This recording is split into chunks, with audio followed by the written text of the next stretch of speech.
Yes, അപ്പോ special ആണ്.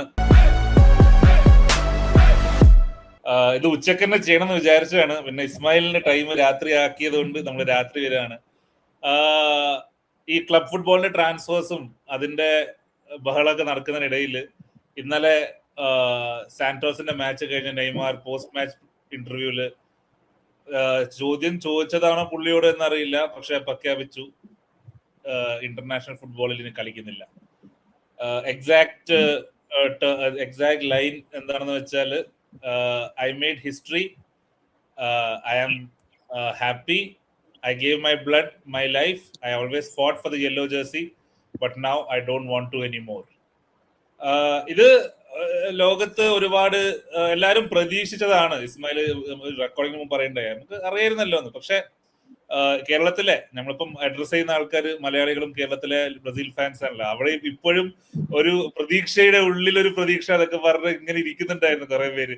ഇല്ല, ഇന്നലെ ഗോൾ അടിച്ചു, സാന്റോസിന്റെ കൂടെ കളിച്ചു, ഫിറ്റ്നസ് വരും, ഒരു കോപ്പയിലെങ്കിലും നമുക്ക് ഒന്നും കൂടെ, കാരണം വേൾഡ് കപ്പില് കാണാൻ പറ്റില്ലല്ലോ, നമുക്ക് ആ ഒരു രീതി കാണാൻ പറ്റിയില്ല. പക്ഷെ ഐ തിങ്ക് പുള്ളിക്ക് മടുത്തു എന്ന് തോന്നുന്നു, ഫിറ്റ്നസ് കാരണം. ഇനി എല്ലാം കൂടി ഈ പ്രഷറും എന്താണ് ഇസ്മായിൽ ആദ്യം പെട്ടെന്ന് നെയ്മാർ റിട്ടയർ ആയി എന്ന് പറയുമ്പോൾ തോന്നുന്നു. അതെ, പറഞ്ഞ പോലെ തന്നെ സംഗതി എക്സ്പെക്റ്റഡ് ആയിരുന്നു. ഈ ലോകകപ്പ് വരെ തന്നെ ഒരു ഉന്തി പറഞ്ഞ പോലെ വലിച്ചു നീട്ടിങ്ങാണ്ട് ഒപ്പിച്ച പോലെയാണ് തോന്നുന്നൊരു ഫീലിംഗ് ആണ്. കാരണം പുള്ളിയുടെ കരിയർ ഫോളോ ചെയ്യുന്നവർക്ക് അറിയാം, കുറെ വർഷങ്ങളായിട്ട് ബ്രസീൽ സാന്റോസിൽ കളിക്കുന്നുണ്ട്. ബ്രസീലിലെ ആ യെല്ലോ ജേഴ്സിയിൽ കളിച്ചിട്ട് വർഷങ്ങളായി. അപ്പൊ ലോകകപ്പിന് തന്നെ ആൻസലോട്ടി ടീമിൽ എടുക്കില്ലേ എന്നുള്ളതായിരുന്നു ചർച്ച. കാരണം അത്രക്കും പുള്ളിനെ കൊണ്ട് വയ്യാത്ത കരിയർ ഏകദേശം തീർന്നു, ഫിനിഷ്ഡ് ആയി എന്ന് പറഞ്ഞ ഒരു മൈൻഡിലാണ്. അതുകൊണ്ട് തന്നെ ഒറ്റൊരു ഇനീഷ്യൽ റിയാക്ഷനിൽ ഭയങ്കരമായ ഒരു ഇമോഷൻ നമുക്ക് തോന്നുന്നില്ല ആളെ നമ്മള് പോയി എന്നുള്ളത്. പക്ഷെ എന്തൊക്കെ പറഞ്ഞാലും നെയ്മർ ഇനി ആ മഞ്ഞ ജേഴ്സിയിൽ ഇല്ല എന്ന് പറയുമ്പോൾ അതൊരു ഉള്ളില് അത്രയും ബ്രസീൽ ഫാൻസിനെ സംബന്ധിച്ചൊരു വിഷമം തന്നെയാണ്. ഞാനിപ്പോ ബ്രസീൽ ഫാൻസിന്റെ ഒരു ലെഗസി സംബന്ധിച്ച് കേരളത്തിലാണെങ്കിലും ബ്രസീൽ എന്ന് പറഞ്ഞ ആ ഒരു ടീമിന് നെയ്മറിനെ കണ്ട് ഫാൻസായ ഒരുപാട് പുതിയ പിള്ളേരുണ്ട് ഇപ്പൊ ഈ പുതിയ ജനറേഷനിൽ. പക്ഷെ അതല്ലാത്ത ഒരു മെജോറിറ്റി നെയ്മറിനെ കണ്ടല്ലാതെ ബ്രസീലിന്റെ ആ ഒരു 2002 ലോകകപ്പും ആ ഒരു ലെഗസി കണ്ടുവന്നവരും ഉണ്ട്. അപ്പൊ ഇതിൽ രണ്ട് ചങ്ക് ഓഫ് പ്രൊപ്പോർഷൻ ഉണ്ട്. അതായത് നെയ്മറിനെ കണ്ടിട്ട് വന്ന ലേറ്റസ്റ്റ് ജനറേഷനിലുണ്ട്. അപ്പൊ ആ പോലെ പിള്ളേരായിട്ടൊക്കെ ഇന്ററാക്ട് ചെയ്യുമ്പോൾ അവർ പറയാൻ കഴിയുന്ന കാര്യം, അവർക്ക് ഭയങ്കര നെയ്മറിനെ കണ്ടിട്ട് ചെറിയ പിള്ളേരൊക്കെ, ഞാൻ കളി കഴിഞ്ഞതിന് ശേഷം കഴിഞ്ഞ നോർവേ തോറ്റിന് ശേഷം ഒരു ചെറിയ പിള്ളേർ ഒരു ചെറിയ കുഞ്ഞിന്റെ റീൽ ഉണ്ടായിരുന്നു, നെയ്മറിനെ ഹാളണ്ടിനെ അടിക്കണം, അവൻ തോൽപ്പിച്ചു എന്നൊക്കെ പറഞ്ഞിട്ട് ഭയങ്കര കരച്ചില്ല. അപ്പൊ അത്രയും ഇൻഫ്ലുവൻസ് ചെയ്യുന്നുണ്ട്. ഇപ്പൊ നമുക്കറിയാം ഒരു സമയത്ത് റൊണാൾഡോ മെസ്സി റൊണാൾഡോ കഴിഞ്ഞാൽ പിന്നെ ആര്, അല്ലെങ്കിൽ ആ അതേ ലെവൽ അതേ ഒരു പൊട്ടൻഷ്യൽ നമ്മൾ കണ്ടിരുന്ന പ്ലെയർ ആണ്. അതിന്റെ ഇടയ്ക്ക് നമ്മൾ ഈ പറഞ്ഞ പോലെ ഹസാഡ് ഇപ്പൊ പല ഡിസ്കഷനിലും നെയ്മർ ഇനിയിപ്പോ അവര് കഴിഞ്ഞ ആര് എന്നുള്ള സെക്കൻഡ് ടയർ തൊട്ട് താഴെയുള്ള ടയറിൽ കൂടെ സല ഹസാഡൊക്കെ നമ്മൾ പറയുന്നുണ്ടെങ്കിലും അതൊന്നും ആ ഒരു ടൈപ്പ് പ്ലെയർ അല്ല. നെയ്മർ എന്ന് പറഞ്ഞാൽ പൊട്ടൻഷ്യൽ വേറെ ലെവൽ തന്നെയായിരുന്നു.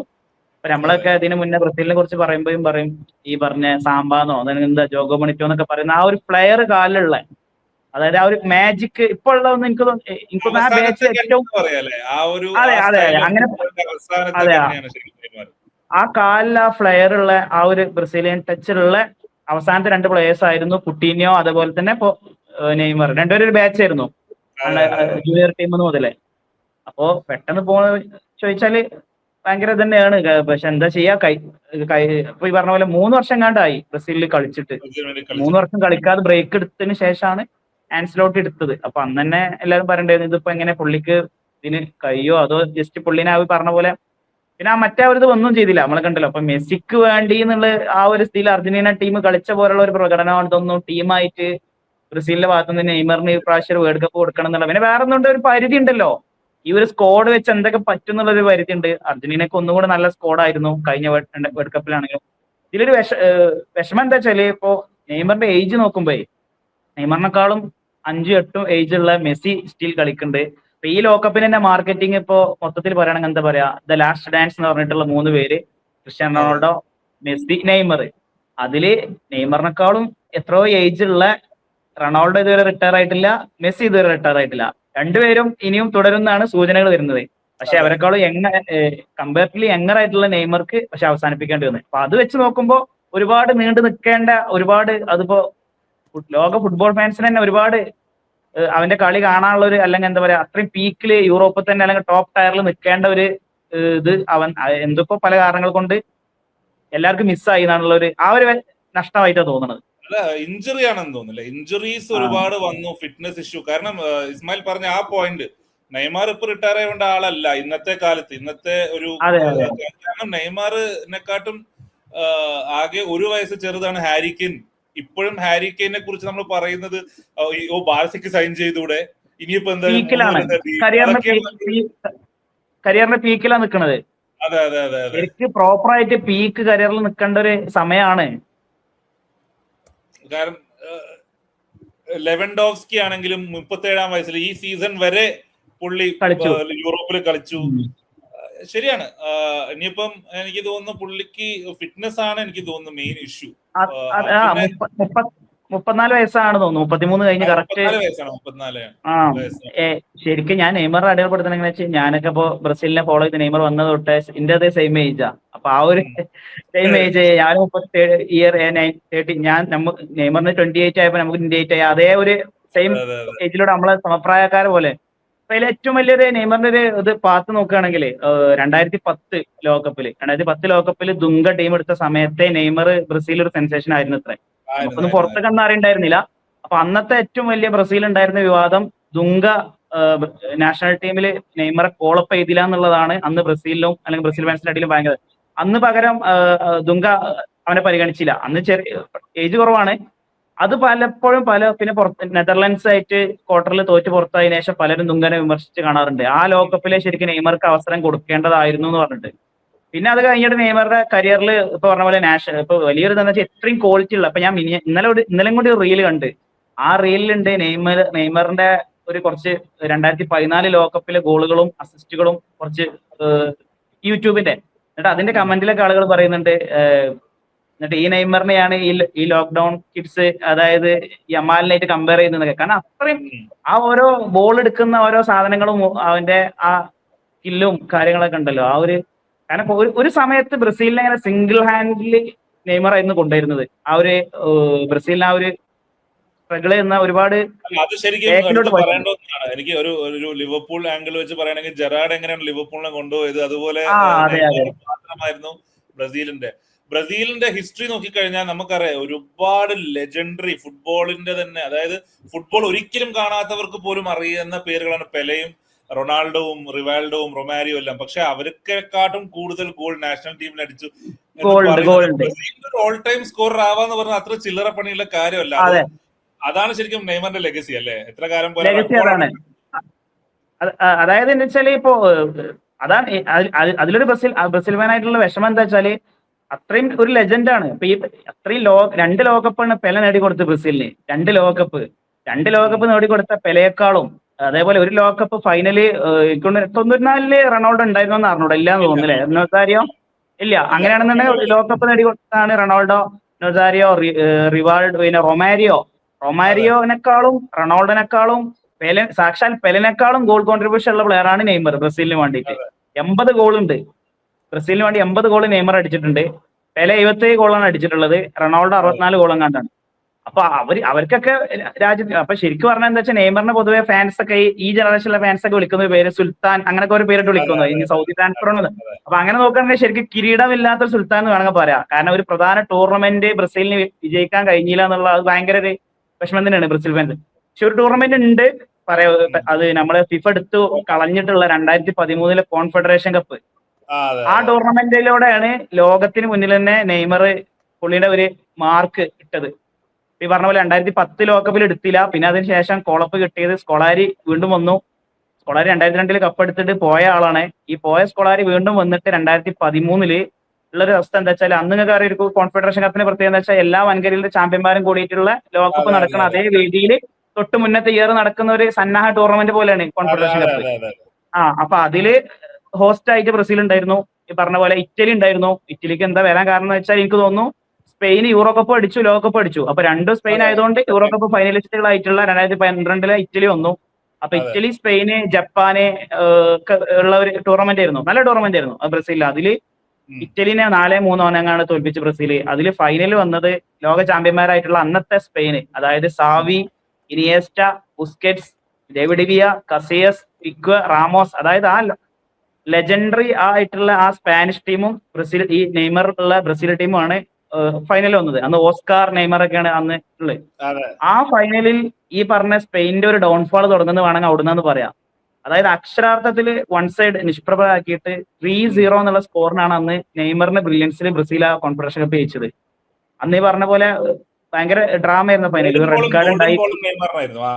അതെ, അത് പിക്കൊക്കെ റെഡ് കാർഡ് ഉണ്ടായിരുന്നു. റാമോസിന്റെ പെനാൽറ്റി മിസ് ഉണ്ടായിരുന്നു.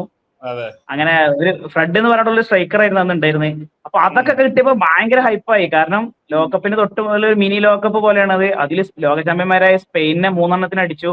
ആ ഒരു ടൂർണമെന്റിലാണ് നെയ്മറിന്റെ ഒരു ക്വാളിറ്റി, അവന്റെ അസിസ്റ്റും ഗോളൊക്കെ. അതിനുശേഷം ആ പെർഫോമൻസ് കണ്ടിട്ടാണ് ബാർസലോണ സാന്റോസ് എന്ന നെയ്മറെ സൈൻ ചെയ്യുന്നത്.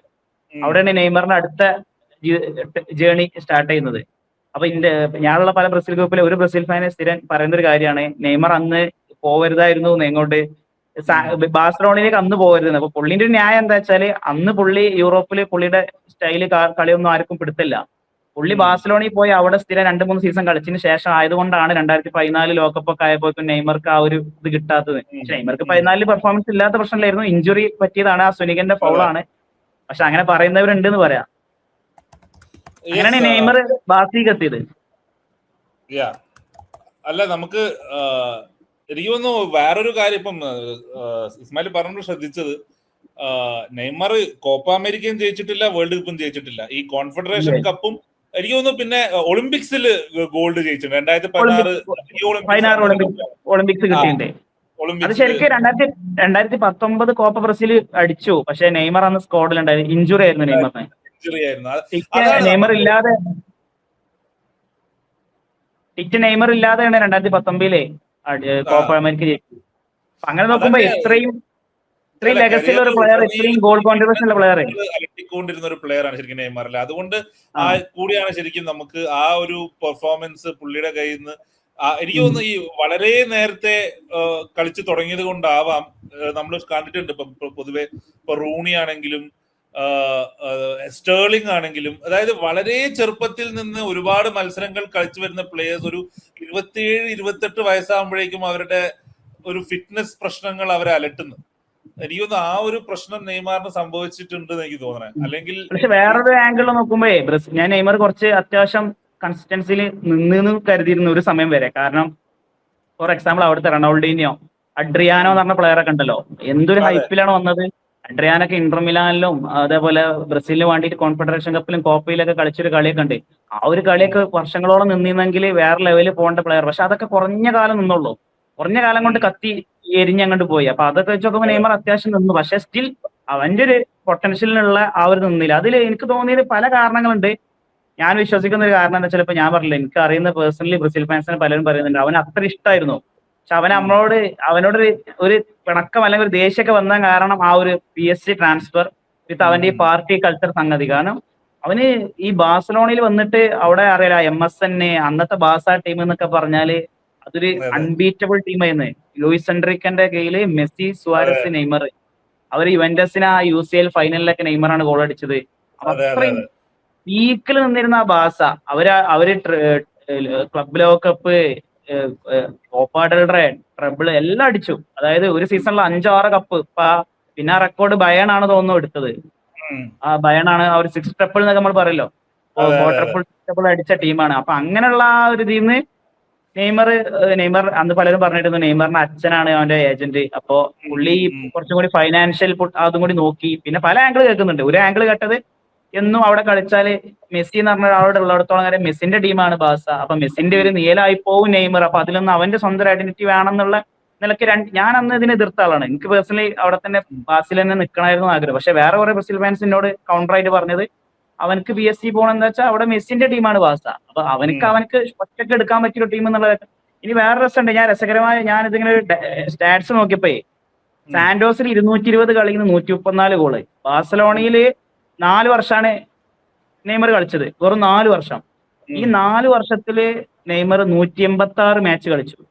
186 മാച്ചിൽ നിന്ന് 105 ഗോള്. 105 ഗോൾ അടിച്ചു 156 കളിന്ന്. അത്രയും അപ്പൊ ഈ കളിയായിരുന്നു അന്നത്തെ അറിയില്ല ആ ഒരു അത് അതെ അതെ ഈ കഴിഞ്ഞിട്ട് ഓർമ്മയുണ്ട്. അതായത് അന്ന് നേരത്തെ പറഞ്ഞ മെസ്സി റൊണാൾഡോ കഴിഞ്ഞാൽ പിന്നെ നെയ്മറിന്റെ പേരായിരുന്നു എല്ലാവരും എടുത്ത് പറയുന്നത്. അതെ. പിന്നെ അന്ന് ഇടയിൽ നെയ്മറിന് കോമ്പീറ്റ് ആയിട്ട് വന്ന പേരുകളാണ് ഹസാഡ്, ബെയിലൊക്കെ. അതൊന്നും അതെ പക്ഷെ ആ ഒരു ലെവലിലേക്ക് എത്തിയിട്ടേ ഉണ്ടായില്ല. എത്തിയില്ല. അതെ 1-2 സീസൺ ഉണ്ടായിന്നല്ലാതെ. പിന്നെ ഈ ബാഴ്സലോണയിൽ 4 സീസണിൽ നിന്നിട്ടുള്ളൂ. ആ 4 സീസൺ 156 മാച്ച് കളിച്ചു. അതിന്ന് പിന്നെ പി എസ് ജിയിലോട്ട് പോയിട്ട് പി എസ് ജിയിൽ നെയ്മർ 6 വർഷം നിന്നു. പക്ഷെ രസം എന്താ വെച്ചാല് 4 വർഷം നിന്ന ബാഴ്സലോണയിൽ 156 മാച്ച് കളിച്ച നെയ്മർ 6 വർഷം നിന്ന പി എസ് ജിയിൽ വെറും കളിച്ചത് 173 മാച്ച് മാത്രം. അപ്പൊ അത്രക്കും ഇഞ്ചുറികൾ ആ ഫ്രാൻസ് ചെന്നതിന് ശേഷമാണ് പുള്ളിന്റെ ഇഞ്ചുറി അതെ അതെ ഹിസ്റ്ററി അതെ വളരെ ഫിറ്റ്നസ് വേഴ്സായത്. ഒരുപാട് മാച്ച് ഔട്ട് ചെയ്യുന്നത്. പക്ഷെ പുള്ളി എന്നിട്ടും ശരിക്കും നമ്മൾ കാണാതെ വേറെ കാര്യം എന്താ വെച്ചാല് 186 മാച്ചിൽ നിന്ന് 105 ഗോൾ അടിച്ച ബാസക്ക് അടിച്ച നെയ്മർ അതിലും കുറച്ച് കളികൾ കളിച്ച പി എസ് ജിക്ക് വേണ്ടി 118 ഗോൾ അടിച്ചിട്ടുണ്ട്. അപ്പൊ ശരിക്കും പറഞ്ഞാൽ ബാസയിനേക്കാളും ഇൻഡിവിജ്വൽ പെർഫോമൻസ് ഗോളുകളും അസിസ്റ്റുകളും കൂടുതൽ വന്നത് ലീഗ് വണ്ണില് പി എസ് സിക്ക് വേണ്ടി കളിക്കുമ്പോഴാണ്. ലീഗിന്റെ ക്വാളിറ്റിയും വ്യത്യാസമില്ല അന്ന് അതുണ്ട് കുറച്ച് ഭയങ്കര ഫിസിക്കലാണ്. പിന്നെ അത് ഓർമ്മ ഉണ്ടാവും ഒരു UCL ഫൈനലില് ബയേണായിട്ട് തോറ്റത് അത് നെയ്മർ സിംഗിൾ ഹാൻഡിലാണ് എനിക്ക് പറഞ്ഞ പോലെ അന്ന് പി എസ് സിനെ കൊണ്ടുപോയത്. അന്ന് ഇന്നത്തെ പോലത്തെ ഒരു ജെല്ലായിട്ടുള്ള ഒരു ടീമോ പ്രസിംഗ് ടീമോ ഒന്നല്ല അല്ല. അതെ അതെ അന്ന് ടുഷലാണ് എന്നാണ് എന്റെ ഓർമ്മ. ടുഷലാണ് കോച്ച്. ടുഷലിന്റെ കീഴില് നെയ്മർ ഒറ്റക്കാണ് ക്വാർട്ടർ ഫൈനലൊക്കെ എനിക്ക് നല്ല ഓർമ്മയുണ്ട്. സിറ്റിക്കെതിരൊക്കെ സിറ്റി അങ്ങനെ ഏതൊക്കെ ടീമിനെ നോക്കൌട്ടിൽ തോൽപ്പിച്ചിട്ട് നെയ്മറാണ് ഫൈനൽ എഴുതിയത്. പക്ഷെ ഫൈനലിൽ കപ്പടിക്കാൻ കഴിഞ്ഞില്ല, ബയേണായിട്ട് തോറ്റു. അപ്പൊ പക്ഷെ അവിടെ അപ്പൊ പലരും അന്ന് പറഞ്ഞു ഈ പാരീസ് പോയി അവിടുത്തെ പാർട്ടി കൾച്ചർ അന്ന് പി എസ് ജിനെ അവരത്ര സീരിയസ് ആയിട്ട് കണ്ടിട്ടുണ്ടായിരുന്നില്ല. അവര് ശരിക്കും ചാമ്പ്യൻസ് ലീഗ് അടിക്കുന്ന വരെ പി എസ് സി കാര്യം ട്രാൻസ്ഫർ ബാസിന്ന് പോകുന്നുണ്ടെങ്കിൽ അതൊരു ഒരു നെഗറ്റീവ് ആയിട്ടാണ് കണ്ടിട്ടുണ്ടായിരുന്നത്. ഇപ്പൊ പി എസ് സി എന്ന് പറഞ്ഞ റേഞ്ച് മാറി. അപ്പൊ അന്ന് നെയ്മർ പോയിനെ പലരും ചോദ്യം ചെയ്തു, വെറും പൈസക്ക് പോയതാണ് അല്ലെങ്കിൽ പാർട്ടി ആ ഒരു. പിന്നെ അവന് സ്ഥിരം കേൾക്കുന്ന വിമർശനമാണ് പെങ്ങളെ ബർത്ത്ഡേ അല്ലെങ്കിൽ അങ്ങനെ ബർത്ത്ഡേ ഒക്കെ ഉണ്ടെങ്കിൽ അന്ന് സ്ക്വാഡിൽ നിന്ന് മുങ്ങും അങ്ങനത്തെ. അപ്പൊ കുറച്ചൊക്കെ ഈ പറഞ്ഞ പോലെ ആ ഒരു പ്ലെയറിന് ഉണ്ടാവണം എന്താ പറയാ ഇതുണ്ടല്ലോ അത്രയും ഒരു പങ്ക്ച്വാലിറ്റി കുറവുണ്ട് എന്നുള്ളൊരു വിശ്വസിക്കുന്നുണ്ട് അവനെ സംബന്ധിച്ച്. അവന്റെ ഒരു ബ്രസീൽ സ്വാഭാവികം അത്രയും അങ്ങനത്തെ ഒരു സാഹചര്യത്തിൽ നിന്ന് വന്നതായതുകൊണ്ട് നമുക്ക് അങ്ങനെ ഒരു സൈഡ് കാർഡടിച്ച് പറയാൻ കഴിയൂല. പക്ഷെ അതിന്റെ കൂടെ വേറെ അങ്ങനെ നോക്കിക്കഴിഞ്ഞാൽ നമ്മുടെ റൊണാൾഡോ നസാരിയോ ആണെങ്കിലും റൊണാൾഡീനിയോ ആണെങ്കിലും അവർക്ക് എല്ലാവർക്കും ഈ പ്രശ്നം ഉണ്ടായിരുന്നു. ഈ പ്രൊഫഷണലിസം ഇല്ലായ്മ അല്ലെങ്കിൽ പരിപാടി ഉണ്ടായിരുന്നു. അതൊരു ആ ഒരു കാലഘട്ടത്തിന്റെ ബ്രസീലിയൻ ഒരു സാധനമാണ് ശരിക്കും. പക്ഷെ അതൊക്കെ ആണെങ്കിലും പുള്ളി പി എസ് ജിയിൽ അടിച്ച ഗോളുകളൊക്കെ ഇപ്പൊ നമുക്ക് യൂട്യൂബിലൊക്കെ നോക്കിയാൽ കിട്ടില്ല ഗോളുകളും. അത് UCL ആണല്ലോ. ഇപ്പൊ ലീഗ് എത്ര മോശമെന്ന് പറഞ്ഞാലും UCL ആ ടീമിനെ ഫൈനലിൽ എത്തിക്കുക എന്ന് പറഞ്ഞാൽ ഈ പറഞ്ഞ Premier League, Spanish League, Real, ബാസ എല്ലാവരും ഉൾപ്പെട്ട അവരൊക്കെ തോൽപ്പിച്ചിട്ടാണ് നെയ്മർ അവിടെ എത്തിച്ചിട്ടുണ്ടായിരുന്നത്. പിന്നെ അവിടുന്ന് അങ്ങോട്ട് ഇഞ്ചുറി വളരെ മോശമായി. പിന്നെ അവിടുന്ന് സൗദി പോയിട്ട് വെറും 7 കളി കളിച്ചത്, വെറും 7 കളി. സൗദി ട്രാൻസ്ഫർ ഒക്കെയാണ് അത്ര ടോപ്പായത്. പിന്നെ അന്നത്തെ ഒരു പൈസ നോക്കണേ, ഈ ബാസിന്ന് പി എസ് ജി വാങ്ങിയ പൈസ എനിക്ക് തോന്നുന്നു 220 മില്യൺ യൂറോ എന്താണ്. ഇപ്പൊ എനിക്ക് തോന്നുന്ന റെക്കോർഡ് എന്തോ അല്ല അത് ഇനി കുട്ടീനിന്റെ റെക്കോർഡാണോ വലുത്? എനിക്ക് ആൾ ടൈം റെക്കോർഡ് ട്രാൻസ്ഫർ നെയ്മറിന്റെ ട്രാൻസ്ഫർ അതത്ര 220 മില്യൺ പൗണ്ട് യൂറോ. അതെ അതെ. അല്ല എന്തായാലും ഫുട്ബോളിൽ എന്തായാലും കളിക്കുന്നുണ്ട്. നമ്മളിപ്പോ പറയുന്നത് ഇന്റർനാഷണൽ ഫുട്ബോളിന്റെ കുറിച്ചാണ്. എന്തായാലും ഇനി നെയ്മർ ബ്രസീലിന് വേണ്ടി കളിക്കില്ല എന്നാണ്. ഇനി ഒരു തിരിച്ചുവരവ് ചാൻസ് ഇല്ല. ഇനിയിപ്പം ആൻസലോട്ടി കാലം പിടിച്ച് മരിച്ചാലും ചാൻസ് ഒന്നും എനിക്ക് തോന്നുന്നില്ല.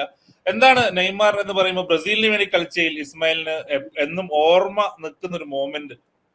അതെ, ഞാനത് നേരത്തെ പറഞ്ഞല്ലോ. എനിക്ക് ഒരു നെയ്മർ എന്ന് പറയുമ്പോ ഒരു നമുക്ക് വരുന്ന ഒരു മൊമെന്റ് ബ്രസീലിന് ഒന്ന് രണ്ട് മൊമെന്റ് ഉണ്ട്. ഒന്ന് ഏറ്റവും ആദ്യം ഞാൻ പറഞ്ഞ ആൾറെഡി കഴിഞ്ഞ കോൺഫെഡറേഷൻ കപ്പ് തന്നെയായിരുന്നു. അന്ന് പറഞ്ഞ ചെറിയ നെയ്മറാണ്, യൂറോപ്പിൽ എത്തിയിട്ടില്ല, സാന്റോസിലായിരുന്ന നെയ്മർ. പക്ഷെ അത് നമ്മൾ തന്നെ നെയ്മറിന്റെ കളി ആദ്യമായിട്ട് കണ്ടു തുടങ്ങുകയാണ്. അപ്പോഴാണ് ആ ഒരു കാലിലുള്ള ആ ഒരു ഡ്രിബ്ലിങ്, അതുപോലെ അവന്റെ നെയ്മറിന്റെ കുറച്ച് സാധനങ്ങളുണ്ടല്ലോ, ആ ബോള് റെയിൻബോ ഫ്ലിക്ക് അങ്ങനത്തെ കുറച്ച് സാധനങ്ങളുണ്ട് ബോള് എടുക്കുന്നത്. അപ്പൊ അതൊക്കെ കാണുമ്പോൾ നമുക്ക് തന്നെ ഒരു ആ പറഞ്ഞല്ലോ ജനറേഷനിൽ ഇപ്പൊ ആരും ഇല്ലല്ലോ ബ്രസീലിൽ ആ ഒരു ലെവലിൽ കാൽമേ അങ്ങനത്തെ മാജിക് കളിയുള്ള ആരും ഇല്ല. അപ്പോ അത് പിന്നെ ആ പറഞ്ഞല്ലോ ആ ഒരു കപ്പ് അടിച്ചത് അത് ഫൈനലിൽ സ്പെയിനെ അടിച്ചത്, അതേപോലെ ഇറ്റലിനെ അടിച്ചത്, ഇറ്റലിനെ തോൽപ്പിച്ചു, അതുപോലെ മെക്സിക്കോ ഉണ്ടായിരുന്നു തോന്നുന്ന റൗണ്ടില്. അങ്ങനെ അതില് വേറെ ഏതൊക്കെ ടീം ഉണ്ടായിരുന്നു. അപ്പൊ അതിലെല്ലാ കളിയും കണ്ടിട്ടുണ്ടായിരുന്നു. അതായിരുന്നു ഒന്ന്. പിന്നെ ഒന്നുള്ളത് ഈ 2014 ലോകകപ്പില് first match, inaugural match Croatia ആയിട്ടായിരുന്നു. അപ്പൊ ഈ ക്രൊയേഷ്യ 6ാം മിനിറ്റ് തന്നെ മാർസലന്റെ ഗോളിൽ സെൽഫ് ഗോൾ അടിച്ചിട്ട് ലീഡ് ചെയ്ത്. പൊതുവെ ബ്രസീലിന് ഈ യൂറോപ്യൻ ടീമിനെ നോക്കൌട്ടിൽ വരുമ്പോഴാണെങ്കിലും ഒരു ഇതുണ്ട്. അത് സ്വന്തം നാട്ടില് ആ ഒരു ഗോളിനെ ലീഡ് ചെയ്ത സമയത്ത് നെയ്മർ പിന്നെ ഒറ്റക്കാണ് അന്ന് 2 ഗോളും ഒരു അസിസ്റ്റ് അടിച്ചിട്ട് ക്രൊയേഷ്യക്കെതിരെ 4-1 കളി തിരിച്ചു വന്നത്. അത് ഭയങ്കര ഒരു വരവായിരുന്നു. കാരണം ഞാൻ പറയാം, നമ്മൾ നേരത്തെ പറഞ്ഞു, അതിന്റെ തുടക്കം പറഞ്ഞു വെച്ചു. 2013 ആ കോൺഫെഡറേഷൻ കപ്പ് ജയിച്ചതോടുകൂടി ബ്രസീൽ ആയിരുന്നു നമ്പർ 1 ഫേവറേറ്റ്. പിന്നെ സ്വന്തം നാട്ടിലാണ് ടൂർണമെന്റ് നടക്കുന്നത്. ഇതേ കോച്ച് ഇതേ ടീം സ്കൊളാരി വെച്ചിട്ട് 2014 പക്ഷേ പെർഫോമൻസ് വളരെ താഴെ പോയി. ഈ പറഞ്ഞല്ലോ ഫസ്റ്റ് കളി തന്നെ. പിന്നെ ആ ഒരു 2014 പ്രത്യേകത വെച്ചാൽ ഈ പറഞ്ഞ പോലെയാണ്, നെയ്മർ മാത്രമുള്ള ടീം. നെയ്മർ കളിച്ച ആ ടീം കളിക്കും.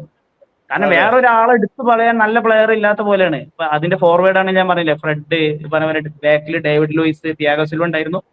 ഒബിയസ്ലി പിന്നെ സിൽവ സസ്പെൻഡ് ആയ കളിയിലാണ് അറിയാലോ ആ ഒരു പോലെ ഹറിസോന്റെ ദുരന്തം നടന്നതും ആ ഒരു ജർമ്മനി ആയിട്ടുള്ള അന്നും ഈ പറഞ്ഞ പോലെ ആ പരിക്ക് നെയ്മറിനെ വല്ലാതെ വേട്ടയടിക്കണം. ആ സുനിക എന്ന് പറഞ്ഞിട്ടുള്ള ക്വാർട്ടർ ഫൈനലില് കൊളംബിയക്കെതിരെ ഉണ്ടായിട്ടുള്ള ആ ഒരു നട്ടലിനുള്ള പരിക്ക്, സുനിക എന്ന് പറഞ്ഞ പ്ലെയറെ മാരകമായ ആ ഒരു ഫൗള്, അതിലാണ് പുള്ളി അന്നത്തെ ഭയങ്കര ലോങ് ഇഞ്ചുറി ആയിരുന്നത്. ആ ഒരു ഇഞ്ചുറി കേരളത്തിലേക്ക് കോട്ടക്കൽ അരശാലേക്ക് വരും എന്നൊക്കെ പറഞ്ഞ സമയം അതാണ്. അതൊക്കെ പിന്നെ എന്താ വെച്ചാൽ ആ ലോകകപ്പിൽ പറഞ്ഞ പോലെ നെയ്മർ വളരെ പീക്കായിരുന്നു. അത് പീക്ക് എന്ന് പറഞ്ഞ ഗ്രൂപ്പിൽ പറഞ്ഞ പോലെ ക്രൊയേഷ്യ പിന്നെ കാമറൂണിനെതിരെ അന്നത്തെ ഒരു ഗോളാണ്, വീഡിയോ ആണ് ഞാൻ ഇന്നലെ കണ്ടത്.